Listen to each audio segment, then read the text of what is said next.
Te encuentras en el año 1206, en las vastas estepas de Mongolia. El viento helado corta tu rostro mientras observas las yurtas desperdigadas como pequeñas islas en un océano de hierba infinita. Aquí, en este mundo aparentemente desolado, está naciendo el imperio más extenso que jamás haya conocido la humanidad. Pero hay algo que los libros de historia han ocultado cuidadosamente entre sus páginas: la compleja y a menudo brutal realidad de la sexualidad en el mundo de Gengis Khan. Imagínate caminando entre las tiendas de fieltro, escuchando los susurros que se escapan de su interior. Voces que hablan de mujeres capturadas, de rituales íntimos que chocarían con cualquier moral moderna, de un sistema donde el sexo y el poder se entrelazaban de formas que apenas podemos comprender hoy en día. ¿Cómo era realmente la vida sexual en el imperio que conquistó desde Europa Oriental hasta el Pacífico? ¿Qué secretos escondían esas yurtas donde vivían las esposas, concubinas y esclavas sexuales del Gran Khan? La historia que estás a punto de descubrir te llevará a los rincones más íntimos y perturbadores del imperio mongol, donde las mujeres eran tanto víctimas como estrategas, donde el sexo era una herramienta de dominación política tan poderosa como las flechas y las espadas. Temujin, el futuro Gengis Khan, aprendió desde muy joven que en la estepa mongola la sexualidad no era solo placer o amor, era supervivencia. Su propia madre, Jeelun, había sido raptada por su padre Yesugei en una práctica conocida como matrimonio por captura, que era tan común como respirar en aquellas tierras salvajes. ¿Puedes imaginar el terror en los ojos de una mujer siendo arrastrada de su tribu hacia una vida que no había elegido? El grito que se pierde en la inmensidad de la estepa mientras los cascos de los caballos levantan nubes de polvo que ocultan su desesperación. Este era el mundo donde nació el futuro conquistador del mundo. Pero aquí viene lo más perturbador. Esta violencia sexual institucionalizada no era vista como barbarie por los mongoles. Era parte de un sistema social complejo donde las mujeres, paradójicamente, podían alcanzar posiciones de poder inimaginables en otras culturas de la época. La propia Borte, la primera esposa de Temujin, experimentó en carne propia esta brutalidad cuando fue secuestrada por los merquitas como venganza. Durante meses fue forzada a compartir el lecho de otro hombre mientras su futuro esposo planeaba su rescate. ¿Cómo afectó esta experiencia al hombre que se convertiría en Gengis Khan? ¿Fue precisamente este trauma lo que moldeó sus futuras políticas sobre las mujeres? Cuando finalmente Temujin rescató a Borte, ella estaba embarazada. El niño que nació, Yochi, siempre cargaría con la sombra de la duda. ¿Era hijo del Gran Khan o fruto de la violación? Esta incertidumbre no solo marcó la vida personal de Gengis Khan, sino que influiría en las luchas sucesorias que desgarrarían el imperio tras su muerte. ¿Pero qué hacía que un sistema tan brutal permitiera simultáneamente que las mujeres mongolas gozaran de libertades impensables en China, Persia o Europa? ¿Cómo es posible que en el mismo imperio donde la violación era una herramienta de guerra, las mujeres pudieran divorciarse, poseer propiedades y dirigir ejércitos?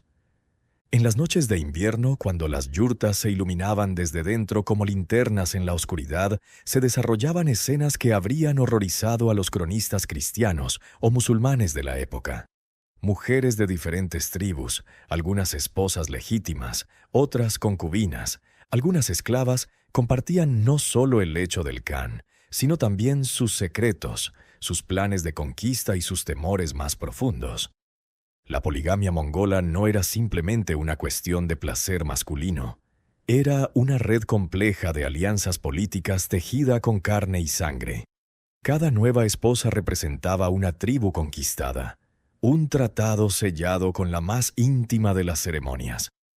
¿Puedes imaginar la tensión en esos matrimonios políticos? El miedo y el odio que debía brillar en los ojos de una princesa forzada a casarse con el hombre que había masacrado a su familia. Pero aquí está el misterio que ha confundido a los historiadores durante siglos.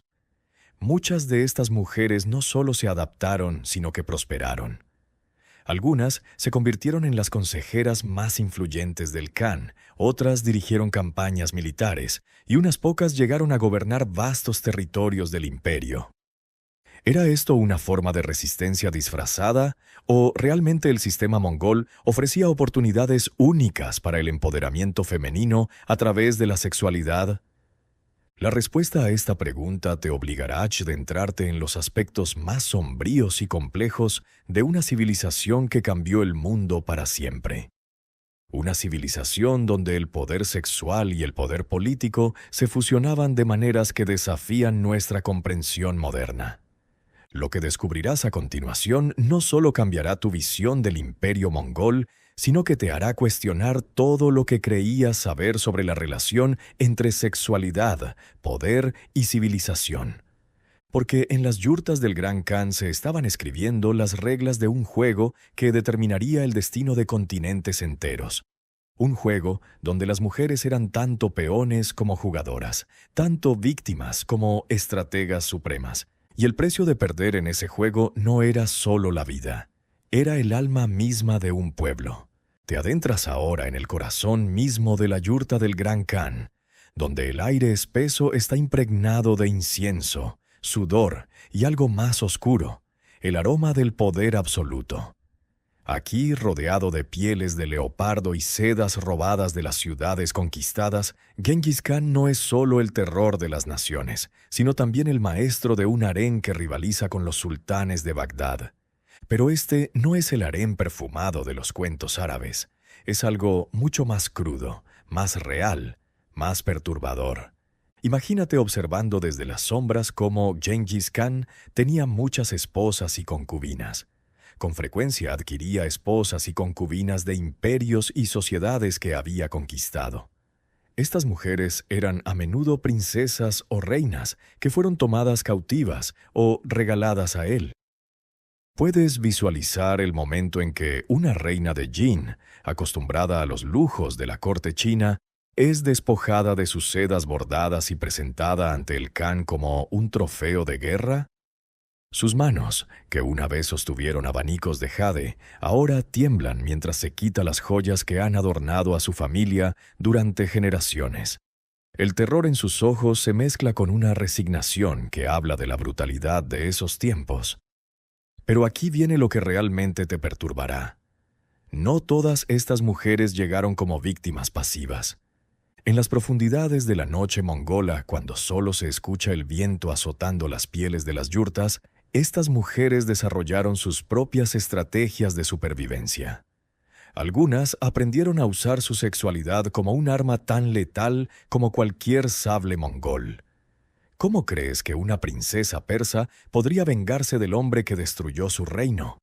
¿Con lágrimas y lamentos o con susurros venenosos en la oscuridad del lecho imperial? La verdad es que el harén de Genghis Khan se convirtió en un centro de espionaje, chantaje e intriga política que habría hecho palidecer de envidia a los maestros de la manipulación de Bizancio. Cada mujer que entraba traía consigo no solo su cuerpo, sino también los secretos de su pueblo. Rutas comerciales, debilidades militares, rivalidades internas. Pero ¿cómo funcionaba realmente este sistema? ¿Era simplemente una colección de esclavas sexuales o algo mucho más complejo? Déjame llevarte a una noche específica del año 1215. Genghis Khan acaba de conquistar Beijing y entre los trofeos de guerra se encuentra Li Qingchao, una poetisa de extraordinaria belleza e inteligencia que había sido la favorita del emperador Jin. Su entrada al harén mongol no fue solo la adquisición de un nuevo placer sexual, fue la incorporación de siglos de sabiduría china al corazón del poder mongol. En esa primera noche, mientras Li Qingchao esperaba en la penumbra de la yurta real, su mente no estaba ocupada por el miedo, sino por la oportunidad. Sabía que su supervivencia dependía de convertirse en algo más que un simple objeto de deseo. Tenía que transformarse en una necesidad. ¿Cómo lo logró? Utilizando el arma más poderosa que poseía, su conocimiento de la burocracia china y su capacidad para escribir. Esa noche, en lugar de ofrecer solo su cuerpo, le ofreció a Gengis Khan algo que él valoraba aún más: la capacidad de gobernar los territorios conquistados. Pero no todas las historias son de transformación exitosa. En el otro extremo del harén vivía Fátima al-Khwarizmi, una noble del imperio joresmio, cuya ciudad había sido arrasada hasta los cimientos por los mongoles. A diferencia de Li Qingzhao, Fátima nunca pudo superar el odio que sentía hacia sus captores. Imagínate su sufrimiento. Cada noche, forzada a compartir el lecho del hombre que había ordenado la muerte de sus hijos, obligada a fingir placer mientras por dentro ardía de venganza. Su historia es un recordatorio brutal de que no todas las mujeres del harén mongol lograron convertir su victimización en empoderamiento. Pero ¿qué pasaba con las mujeres mongolas originales? ¿Cómo reaccionaban ante esta invasión de extranjeras en sus dominios familiares? Borte, la primera esposa del Khan, desarrolló un sistema de jerarquías que determinaría el orden social del imperio durante décadas. No era simplemente celos femeninos, era política pura. Cada nueva esposa o concubina tenía que ganarse su lugar no solo en el lecho del Khan, sino también en la compleja red de poder que Borte había tejido. Las mujeres mongolas originales mantenían privilegios especiales. Eran las únicas que podían acompañar al Khan en las campañas militares, las únicas cuyos hijos tenían derechos sucesorios completos, las únicas que podían participar en los consejos de guerra. Pero esto creaba tensiones que a menudo explotaban en violencia. ¿Te has preguntado cómo se resolvían estas disputas entre mujeres que literalmente tenían el poder de influir en el destino de imperios? Las peleas no eran simples riñas domésticas, eran conflictos geopolíticos en miniatura. Una noche del invierno de 1220, una disputa entre dos concubinas sobre el orden de precedencia en una ceremonia religiosa terminó con una muerta y la otra exiliada a los territorios más remotos del imperio. ¿El motivo real? Una discutía por los intereses de las tribus mongolas tradicionales, la otra representaba la influencia china creciente en la corte. Gengis Khan entendía perfectamente esta dinámica. Para él, el harén no era solo una colección de placeres sexuales, sino un microcosmos del imperio mismo. Diferentes pueblos, diferentes culturas, diferentes ambiciones, todos unidos bajo su autoridad absoluta. El sexo era solo el pegamento que mantenía unida esta alianza precaria. Pero había reglas no escritas que incluso el gran Khan debía respetar. Ciertas mujeres eran intocables: las chamanas, las curanderas, las viudas de guerreros caídos que habían sido oficialmente honradas. Tocar a una de ellas podría desatar rebeliones que pondrían en riesgo todo el imperio. ¿Y qué pasaba cuando una de estas mujeres rechazaba los avances del Khan? ¿Existía en ese mundo brutal algún espacio para el no? La respuesta te llevará a los aspectos más complejos y contradictorios del sistema sexual mongol, donde la brutalidad convivía con códigos de honor que a veces protegían incluso a los más vulnerables. Porque en las yurtas del Gran Khan, el poder no siempre fluía en una sola dirección, y algunas veces las presas se convertían en cazadoras. La noche mongola se extiende ante ti como un manto negro salpicado de estrellas, y en la distancia las hogueras del campamento imperial titilan como los ojos de bestias ocultas. Te encuentras ahora en el momento más peligroso, cuando las máscaras caen y las verdaderas intenciones se revelan. Es aquí donde descubrirás cómo funcionaban realmente las dinámicas sexuales más complejas del imperio mongol. En la yurta de las mujeres sabias, un espacio reservado para las consejeras más importantes del Khan, se desarrollaba un juego de poder que habría impresionado a Maquiavelo. Estas no eran simples concubinas, eran estrategas que habían aprendido a convertir su intimidad sexual en influencia política real. Imagínate a Yesui, una mujer tártara extraordinariamente hermosa que había llegado al harén como botín de guerra, pero que en pocos años se había convertido en una de las voces más escuchadas en las decisiones del imperio. ¿Cómo logró esta transformación? a través de un método que combina seducción intelectual y manipulación sexual de formas que desafían cualquier categorización moral simple. Yesui había entendido algo que muchas de sus contemporáneas no. Gengis Khan, a pesar de su reputación de bruto, era profundamente intelectual.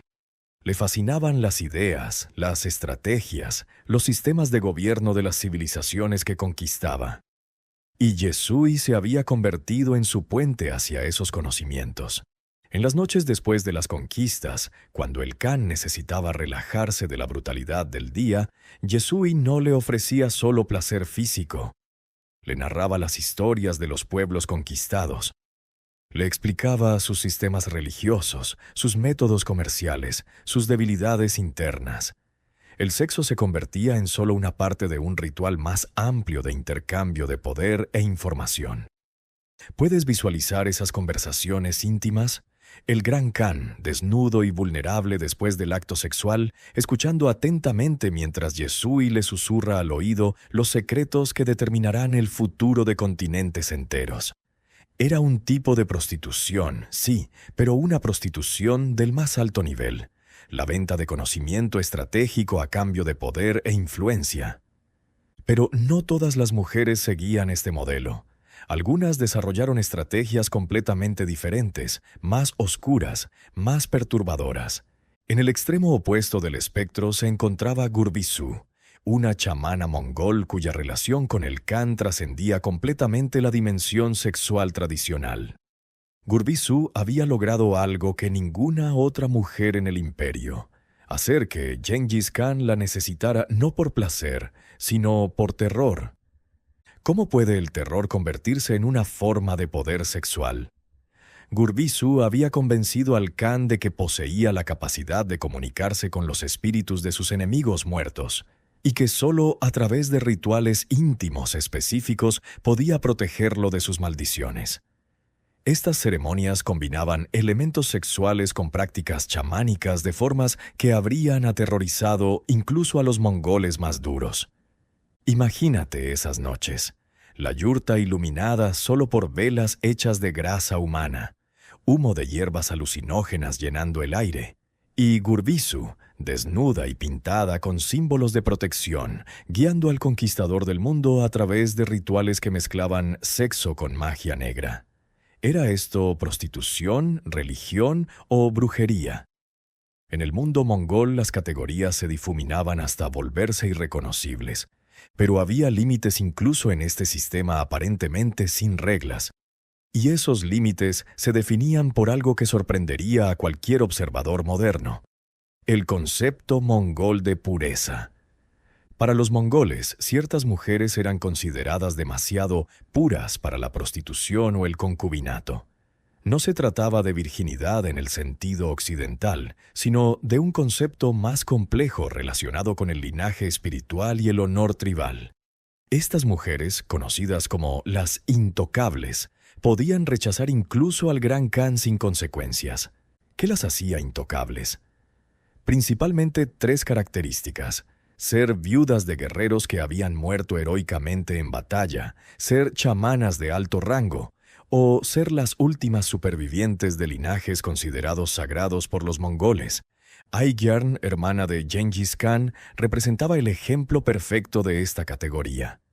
A pesar de los rumores sobre la relación incestuosa que algunos cronistas extranjeros atribuían falsamente a la familia real mongola, la realidad era que Aigyarn era completamente intocable sexualmente.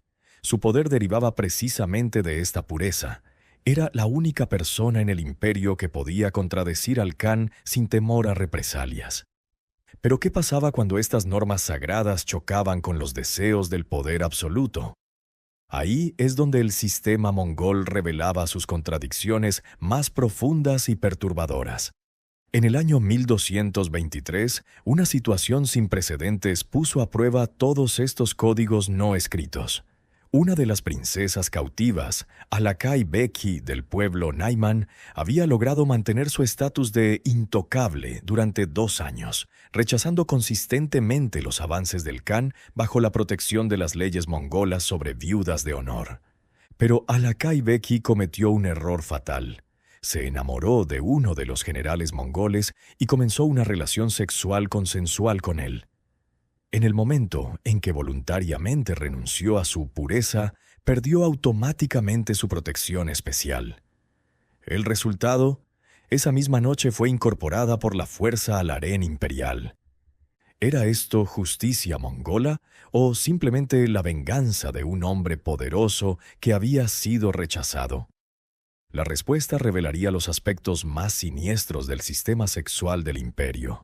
Lo que sucedió esa noche en la yurta del Khan no fue registrado por los cronistas oficiales, pero los susurros que se filtraron desde el harén hablaban de una violencia que superaba incluso los estándares brutales de la época. Alakai Beki no solo fue violada, fue humillada ritualmente de maneras diseñadas para quebrar no solo su cuerpo, sino también su espíritu. ¿Por qué esta hazaña especial? Porque había desafiado no solo la autoridad sexual del Khan, sino también el sistema completo de poder que él representaba. Su castigo debía servir de ejemplo para cualquier otra mujer que considerara utilizar las reglas sagradas mongolas para resistir el poder imperial. Pero incluso en esta oscuridad absoluta había matices que complicaban la narrativa simple de víctima y victimario. Porque Alakai Beki, lejos de ser quebrada por su experiencia, se convertiría en una de las conspiradoras más peligrosas contra el sistema que la había destruido. Su venganza tomaría años en gestarse, y cuando finalmente se materializara, pondría en riesgo no solo la vida del Gran Khan, sino la estabilidad misma del imperio. Porque en el mundo mongol incluso las víctimas podían convertirse en verdugos, y la línea entre la prostitución y la revolución era a veces más delgada que el filo de una espada.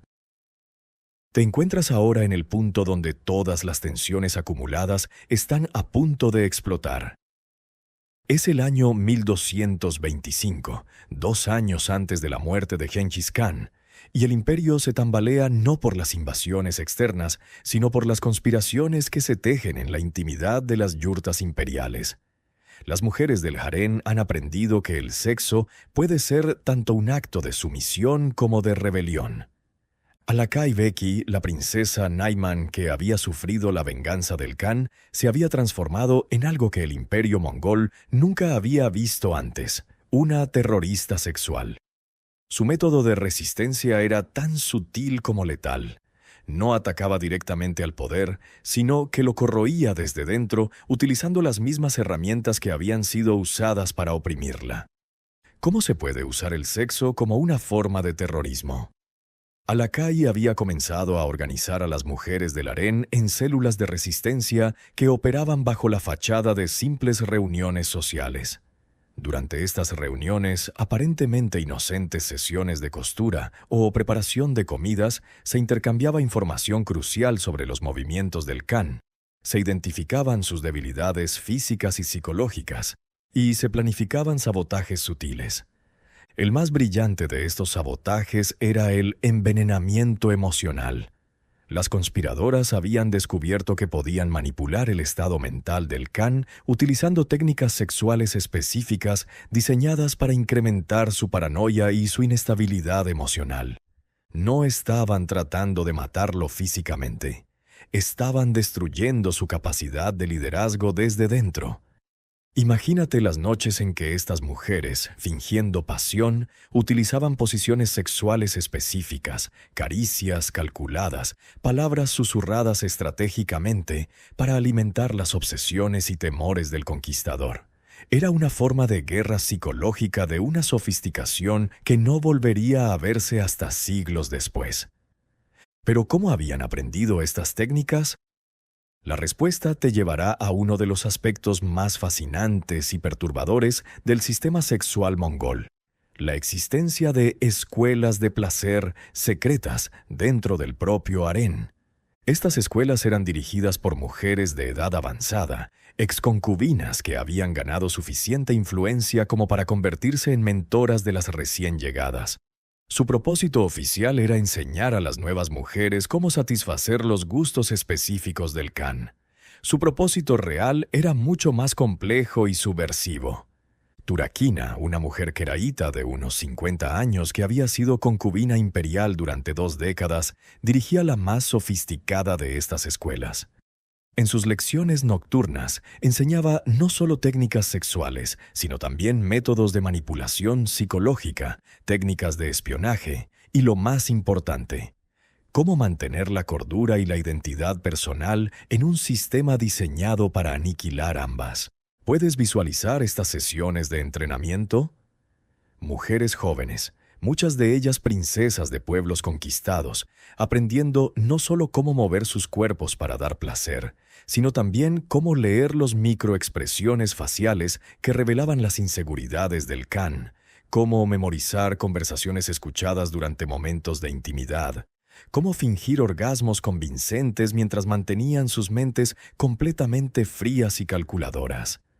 Pero el verdadero genio de Turakina no estaba en lo que enseñaba, sino en lo que ocultaba, porque paralelamente a estas lecciones oficiales dirigía una red de resistencia que se extendía más allá del harén imperial hasta llegar a las esposas de los generales mongoles en todo el imperio. Esta red utilizaba un código sexual específico. Ciertos actos íntimos, realizados de maneras particulares, transmitían mensajes específicos. Una caricia en el hombro izquierdo durante el orgasmo podía significar «el Khan planea atacar el oeste el próximo mes». Una mordida suave en el cuello seguida de 3 besos podía traducirse como «los suministros de la campaña de Joresmia están siendo desviados». Era un lenguaje de resistencia hablado con carne y sangre. Pero ¿cuál era el objetivo final de esta red? No era simplemente venganza personal, sino algo mucho más ambicioso. La creación de un matriarcado mongol que gobernaría el imperio desde las sombras. La conspiración había identificado que el momento más vulnerable del imperio sería la sucesión tras la muerte de Genghis Khan. Los hijos del conquistador estarían demasiado ocupados luchando entre sí para notar que el poder real había pasado silenciosamente a las manos de sus propias esposas y madres. Esta transición ya había comenzado. Toregene, esposa de Ogedei Khan, el heredero designado, había sido secretamente reclutada por la red. Sorghaghtani Beki, esposa de Tolui, también era parte de la conspiración. Incluso Alaka, la hija favorita del propio Genghis Khan, había comenzado a mostrar signos de lealtad hacia la red de mujeres. El plan era de una elegancia diabólica. En lugar de asesinar a Genghis Khan y crear un mártir, permitirían que muriera naturalmente, pero se asegurarían de que sus sucesores fueran completamente dependientes de sus esposas para la toma de decisiones. El imperio mongol se convertiría en una fachada masculina gobernada por una élite femenina invisible. ¿Pero algo salió mal? ¿O el plan fue demasiado exitoso para su propio bien?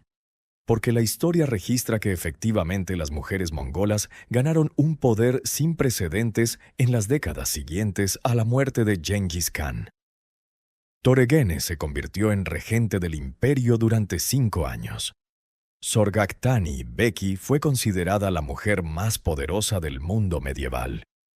¿Era esto el resultado natural de las tradiciones mongolas o el fruto de una conspiración sexual que había logrado sus objetivos más allá de sus sueños más ambiciosos? La respuesta se encuentra en los eventos de las últimas semanas de vida de Genghis Khan, cuando el conquistador del mundo descubrió finalmente la existencia de la red de resistencia que había operado bajo sus propias narices durante años. Su reacción no fue ira, sino algo mucho más perturbador: admiración. Porque el Gran Khan reconoció en estas mujeres algo que había sido fundamental para su propio éxito: la capacidad de convertir la aparente debilidad en poder absoluto. Pero, ¿qué precio tuvo que pagar el imperio por este reconocimiento? Y más importante aún, ¿quién realmente ganó el juego del poder en las estepas mongolas? La respuesta cambiaría para siempre tu comprensión de cómo el sexo, el poder y la historia se entrelazan en formas que desafían toda lógica convencional. Agosto de 1227. Las estepas de Mongolia se tiñen de un color dorado bajo el sol de la tarde, y en la gran yurta imperial, Genghis Khan yace en su lecho de muerte con una sonrisa que desconcierta a todos los presentes. ¿Qué puede hacer sonreír a un hombre que está muriendo? La respuesta está en las cartas que descansa sobre su pecho. Evidencia completa de la red de conspiradoras sexuales que había operado en su propio harén durante años. ¿Por qué sonríe el conquistador del mundo al descubrir que ha sido traicionado por las mujeres más íntimas de su vida? Porque en esas cartas, en esos códigos secretos transmitidos a través de actos sexuales, reconoce su propia genialidad reflejada en la inteligencia de sus presuntas víctimas. Había creado algo más grande que un imperio. Había forjado mujeres que eran dignas adversarias suyas. Te encuentras ahora en el momento más perturbador de toda esta historia, el reconocimiento mutuo entre el opresor y las oprimidas de que habían estado jugando el mismo juego, solo que en lados opuestos del tablero. «Las subestimé», susurra el Khan a su hijo Ogedei, quien permanece junto al lecho sin comprender completamente las implicaciones de lo que está escuchando. Pensé que las estaba usando, pero ellas me estaban estudiando. Cada gemido falso era una lección sobre mi carácter. Cada sumisión fingida era una forma de mapear mis debilidades. ¿Puedes imaginar la complejidad emocional de ese momento? Un hombre que había conquistado medio mundo descubre que las mujeres que creía controlar habían estado orquestando una conquista aún más sutil, la conquista de su propia mente. Pero la revelación más impactante estaba por llegar. Entre los papeles había uno que cambiaría la comprensión de toda la historia mongola. Una confesión de Börte, su primera esposa, admitiendo que había sido la arquitecta principal de la red de resistencia desde el primer día de su matrimonio. La mujer que había compartido su lecho durante más de 40 años, la madre de sus hijos legítimos, la única persona en el mundo a la que había considerado completamente leal, había estado dirigiendo la operación de resistencia más sofisticada de la historia medieval. ¿Desde cuándo?, logra articular el Khan con voz quebrada. Börte, sentada junto a él con la dignidad de una emperatriz, responde con una voz que mezcla amor y desafío. Desde la noche de nuestra boda, cuando me tomaste de mi tribu, decidí que si iba a ser tuya, tú también ibas a ser mío. Pero a mi manera. ¿Puedes comprender la magnitud de esta revelación? Durante décadas, mientras Genghis Khan creía estar construyendo un imperio basado en la dominación masculina, su propia esposa había estado construyendo una red de poder femenino que se extendía desde Mongolia hasta los confines de Europa y Asia. Börte había utilizado cada violación que presenció, cada humillación que las mujeres sufrieron en el harén, como combustible para alimentar una máquina de resistencia que operaba en el lenguaje más íntimo posible, el sexo. Había convertido cada acto de opresión sexual en una oportunidad de espionaje, cada nueva concubina en una potencial agente de su red. Las mujeres que trajiste como trofeos de guerra se convirtieron en mis soldados, continúa Börte con una calma que hiela la sangre. Cada princesa violada se transformó en una espía. Cada esclava sexual se convirtió en una fuente de información sobre las debilidades de nuestros enemigos. Tu harén no era tu premio, era mi ejército. La genialidad del plan de Börte radicaba en su invisibilidad total. Mientras los hombres veían prostitución y dominación, ella había construido una academia de guerra psicológica. Mientras los cronistas registraban conquistas masculinas, las verdaderas estrategias se estaban diseñando en los momentos más íntimos, entre hombres poderosos y mujeres que fingían sumisión. Pero ¿cuál había sido el precio personal de esta estrategia? Börte revela que cada noche durante 4 décadas había tenido que dividir su ser en dos: la esposa amorosa que consolaba al conquistador y la comandante secreta que planificaba la eventual liberación de su género. ¿Me amaste alguna vez?, pregunta el Khan, y por primera vez en su vida su voz tiembla con la vulnerabilidad de un niño abandonado. La respuesta de Börte encapsulará toda la complejidad de las relaciones de poder en el imperio mongol. Te amé y te odié con la misma intensidad cada noche de nuestro matrimonio. Y esa contradicción me convirtió en la mujer más poderosa de la historia. Aquí está el misterio que los historiadores nunca han podido resolver completamente. ¿Era posible amar genuinamente a alguien mientras simultáneamente se conspiraba para limitar su poder? En el mundo mongol, donde la supervivencia dependía de la adaptabilidad, incluso los sentimientos más profundos se convertían en herramientas estratégicas. Gengis Khan, en sus últimas horas, comenzó a reinterpretar toda su vida a través de esta nueva lente. Cada victoria militar, cada decisión estratégica, cada momento de aparente dominación absoluta había estado influenciado por las conversaciones nocturnas con Borte. Sin saberlo, había estado siguiendo un guión parcialmente escrito por la mujer que creía controlar. ¿Las otras mujeres del harén lo sabían? Pregunta, aunque ya conoce la respuesta. Todas, responde Borte, incluso las que parecían más sumisas. Yesui, la tártara que creías que te adoraba, era mi segunda al mando. Turakina, la queraíta que dirigía las lecciones sexuales, reportaba directamente conmigo. Incluso Gurbisu, la chamana que te aterrorizaba con sus rituales, estaba siguiendo mis órdenes. El mundo de Gengis Khan se desmorona y se reconstruye simultáneamente. Se da cuenta de que había sido el emperador de un imperio que nunca controló completamente. El maestro de un harén que en realidad era una organización militar disfrazada, el conquistador de mujeres que habían sido sus conquistadoras secretas. Pero ¿por qué revelar todo esto en el momento de la muerte? ¿Por qué no llevarse el secreto a la tumba? Berthe explica que la red de mujeres había cumplido su propósito: transformar el imperio mongol de una tiranía masculina brutal en un sistema donde el poder femenino podría operar abiertamente. Los hijos de Gengis Khan habían sido educados por madres que eran generales secretas. Sus nueras eran estrategas entrenadas. El futuro del imperio estaría en manos femeninas, pero sin la necesidad de seguir fingiendo sumisión. Mi regalo final para ti, dice Borte tomando la mano moribunda del Khan, es la verdad. Fuiste un gran conquistador no a pesar de las mujeres a tu lado, sino gracias a ellas. Cada una de nosotras te hizo más fuerte, más inteligente, más completo. La prostitución que creías que dirigías era en realidad una universidad donde aprendiste a ser el hombre que el mundo necesitaba. En este momento, la narrativa tradicional de víctima y victimario se desmorona completamente. ¿Quién explotó a quién en el harén de Gengis Khan? ¿Las mujeres fueron prostitutas forzadas o estrategas voluntarias?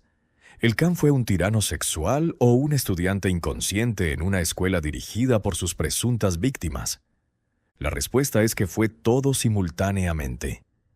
En el mundo mongol, las categorías morales simples no podían contener la complejidad de relaciones donde el amor y el odio, la dominación y la resistencia, la explotación y el empoderamiento coexistían en la misma cama, en la misma noche, en el mismo acto sexual. Gengis Khan muere con esa comprensión y su último decreto no es sobre territorios o sucesiones, sino sobre el futuro de las mujeres en el imperio. Que se reconozca oficialmente su derecho a participar en todos los niveles del gobierno, que se prohíba el matrimonio forzado entre las familias nobles y que se establezca un consejo de mujeres sabias con poder de veto sobre las decisiones imperiales.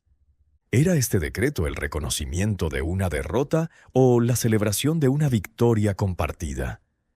Tal vez ambas cosas, porque en las estepas de Mongolia, donde la supervivencia era el único valor absoluto, incluso las relaciones más íntimas se convirtieron en campos de batalla donde los bandos cambiaban constantemente y la victoria final pertenecía a quien mejor entendiera que el poder verdadero no se toma.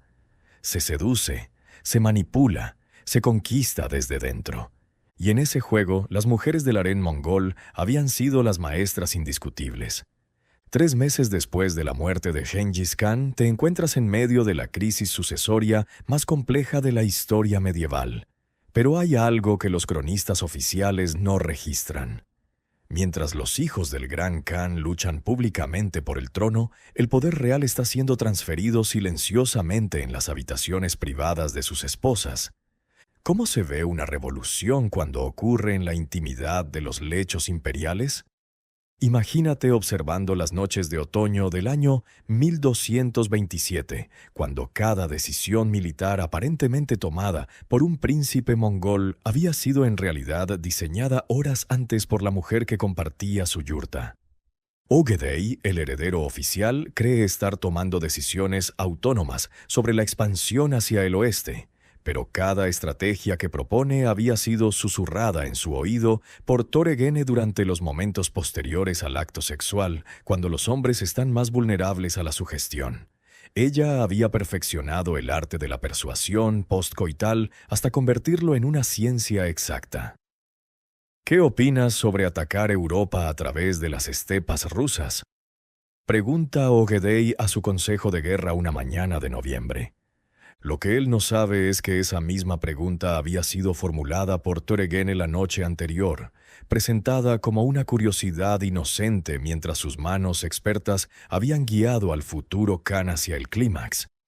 En el momento de máxima vulnerabilidad neural, cuando el cerebro masculino está inundado de oxitocina y dopamina, ella había plantado la idea como si fuera una revelación divina.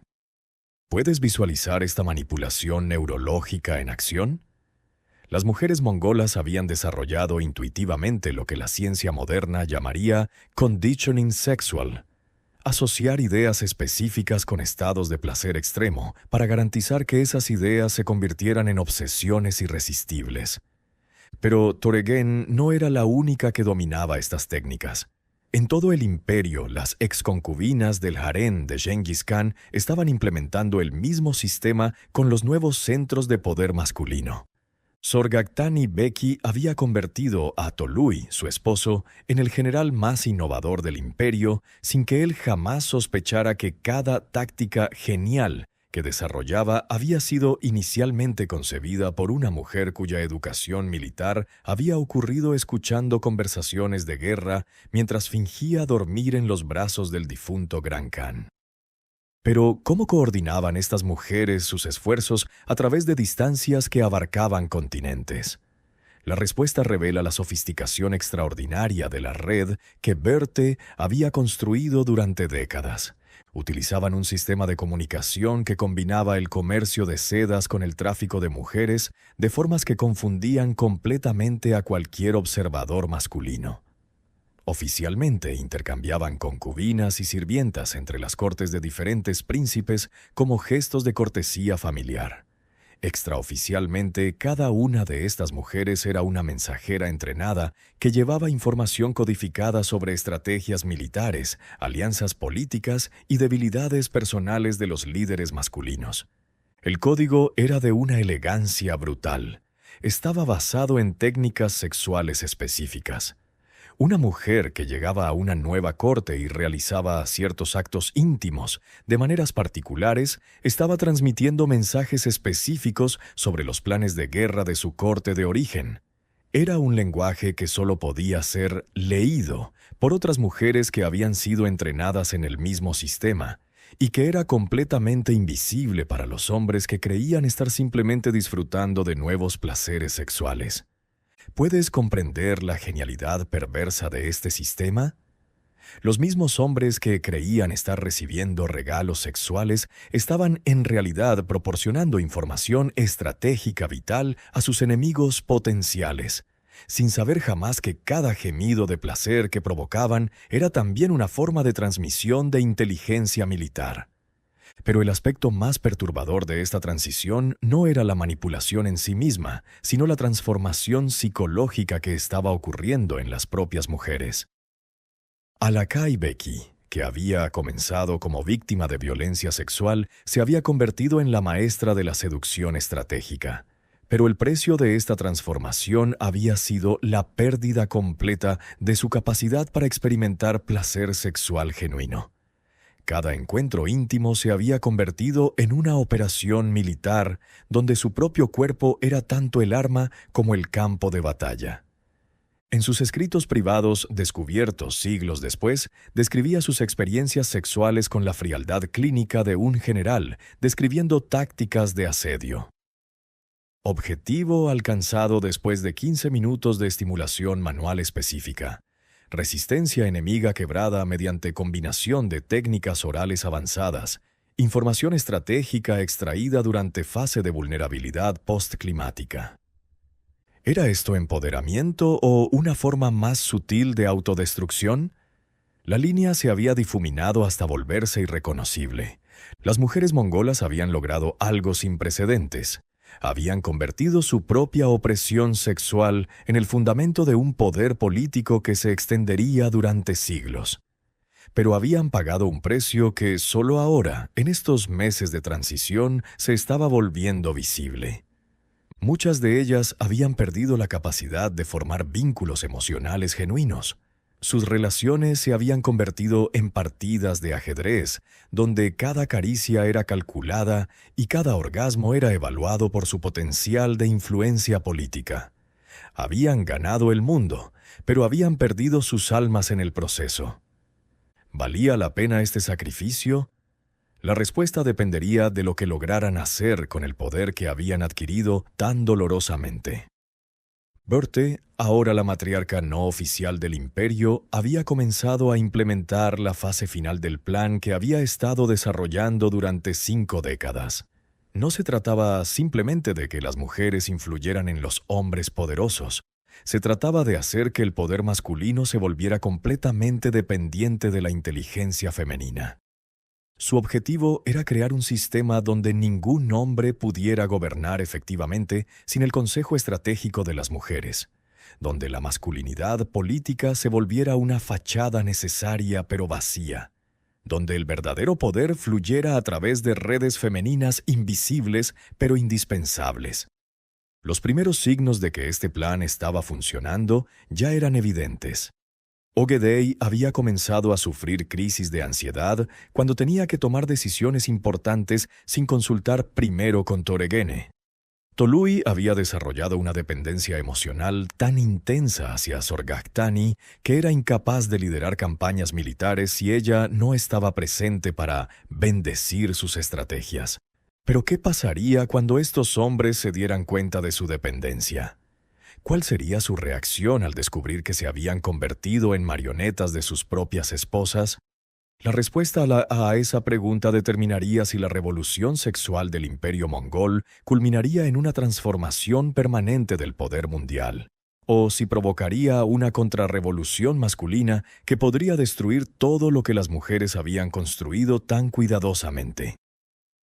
En los meses finales de 1227, el imperio se encontraba en un punto de inflexión que trascendía las simples luchas sucesorias. Se estaba decidiendo si el futuro de la humanidad sería gobernado por la fuerza bruta tradicional o por una nueva forma de poder que combinaba inteligencia estratégica con manipulación sexual de maneras que cambiarían para siempre la naturaleza de la política mundial. El resultado de esta batalla silenciosa se revelaría en los próximos años, cuando las máscaras finalmente cayeran y el mundo descubriera quién realmente había estado dirigiendo el imperio más grande de la historia. Han pasado 10 años desde la muerte de Gengis Khan y te encuentras ahora en Karakorum, la nueva capital del imperio mongol, observando una escena que habría sido impensable en cualquier otra civilización de la época. Un consejo imperial donde la mitad de los participantes son mujeres y donde las decisiones sobre guerra y paz se toman después de consultas que incluyen no solo a los generales, sino también a las antiguas concubinas convertidas en consejeras oficiales. ¿Cómo llegó el mundo a este punto? La respuesta se encuentra en la herencia oculta del sistema sexual mongol, un legado que transformó no solo el imperio, sino el concepto mismo de poder femenino en la historia mundial. Toregen Khatun, ahora regente oficial del imperio tras la muerte de su esposo Ogedei, preside el consejo con una autoridad que deriva directamente de las lecciones aprendidas en el harén de Gengis Khan. Pero su poder no es simplemente el resultado de una viudez afortunada. Es el producto de décadas de entrenamiento en las artes de la manipulación política a través de la intimidad sexual. ¿Puedes imaginar la transformación personal que requirió este cambio? De concubina de guerra a emperatriz regente, Toregene había tenido que dominar no solo las técnicas de seducción, sino también las estrategias de gobierno, diplomacia y guerra que había aprendido susurrando en oídos masculinos durante los momentos más vulnerables de sus amantes. A su lado se sienta Sorgactani Beki, cuya inteligencia política había sido forjada en las mismas escuelas secretas del harén imperial. Sus 4 hijos se convertirían en canes de diferentes partes del imperio, pero su poder derivaría no de sus conquistas militares, sino de las lecciones de estrategia que habían mamado literalmente del pecho de una mujer que había aprendido a leer el poder masculino desde la posición aparentemente más vulnerable, la horizontal. ¿Pero qué había pasado con las otras mujeres de la red de resistencia? Sus destinos revelaron la verdadera complejidad del legado sexual del imperio mongol. Alakai Beki, la princesa Naiman que había sufrido la venganza personal del Gran Khan, se había convertido en la embajadora mongol ante los reinos europeos. Su experiencia como víctima de violencia sexual le había enseñado a leer las debilidades psicológicas de los hombres poderosos con una precisión que la convertía en una diplomática casi sobrenatural. Los reyes cristianos, acostumbrados a tratar con emisarios masculinos, se encontraban completamente desarmados ante una mujer que podía seducir intelectualmente mientras mantenía una distancia física que los volvía locos de frustración. Yesui, la estratega tártara que había fingido adoración hacia Gengis Khan durante años, había establecido la primera red de espionaje internacional dirigida completamente por mujeres. Sus agentes, exconcubinas y esclavas sexuales repartidas por todo el mundo conocido, reportaban información usando el mismo código sexual que había desarrollado en el harén imperial. Era una organización de inteligencia cuya existencia permanecería secreta durante siglos, pero cuya influencia se sentiría en cada corte desde Lisboa hasta Beijing. ¿Y qué había sido del concepto mismo de prostitución en el imperio transformado? Aquí es donde el legado mongol se vuelve más complejo y contradictorio. Oficialmente, la prostitución forzada había sido prohibida en todos los territorios mongoles. Las mujeres tenían derecho legal al divorcio, a la propiedad y a rechazar matrimonios no deseados. Pero extraoficialmente había surgido un sistema aún más sofisticado de intercambio sexual por poder político. Las mujeres mongolas habían aprendido que el sexo consensual, utilizado estratégicamente, era una herramienta de poder más efectiva que la sumisión forzada.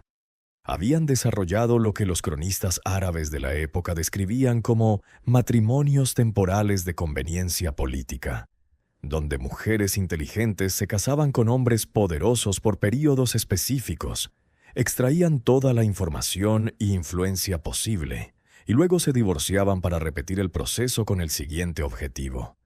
¿Era esto prostitución evolucionada o feminismo primitivo? La distinción había dejado de tener relevancia en un mundo donde las mujeres habían aprendido a convertir su sexualidad en su arma más poderosa. Berthe, la arquitecta original de todo este sistema, vivía ahora retirada en las estepas originales de Mongolia, rodeada por lo que oficialmente se describía como un círculo de oración, pero que en realidad era una escuela avanzada de estrategia política sexual. Mujeres jóvenes de todo el imperio viajaban para estudiar con ella, aprendiendo no solo técnicas de seducción, sino métodos completos de infiltración y conquista de sistemas de poder masculinos. Sus lecciones finales se centraban en un concepto revolucionario: la prostitución voluntaria como forma superior de guerra. Según Berthe, cuando una mujer elegía conscientemente utilizar su sexualidad como herramienta política, no se convertía en víctima, sino en depredadora. La diferencia crucial estaba en la voluntad y en la estrategia a largo plazo. Pero ¿cuál fue el precio final de esta transformación? Porque incluso las victorias más brillantes tienen costos ocultos. El precio fue la pérdida de la espontaneidad emocional. Las mujeres mongolas de la generación post-Gengis Khan habían sido tan entrenadas en la manipulación estratégica que muchas habían perdido la capacidad de experimentar intimidad genuina. Sus relaciones sexuales se habían convertido en partidas de ajedrez, donde cada caricia tenía un propósito político y cada orgasmo era evaluado por su potencial de influencia. Una generación de mujeres extraordinariamente poderosas había emergido del harén imperial, pero al precio de convertir sus propios cuerpos en herramientas tan especializadas que ya no les pertenecían emocionalmente. ¿Valió la pena? La respuesta depende de cómo se mida el éxito. Si se mide por poder político, fue un triunfo absoluto. Durante los 2 siglos siguientes, el imperio mongol sería dirigido efectivamente por una red de mujeres que operaban desde posiciones oficiales e informales de poder. Si se mide por felicidad personal y satisfacción emocional, el veredicto es más complejo. Pero tal vez la pregunta correcta no sea si valió la pena, sino qué nos enseña sobre la naturaleza del poder, la sexualidad y la resistencia. El harén de Gengis Khan nos muestra que incluso en los sistemas más opresivos, la inteligencia y la adaptabilidad pueden encontrar formas de subvertir el poder desde dentro.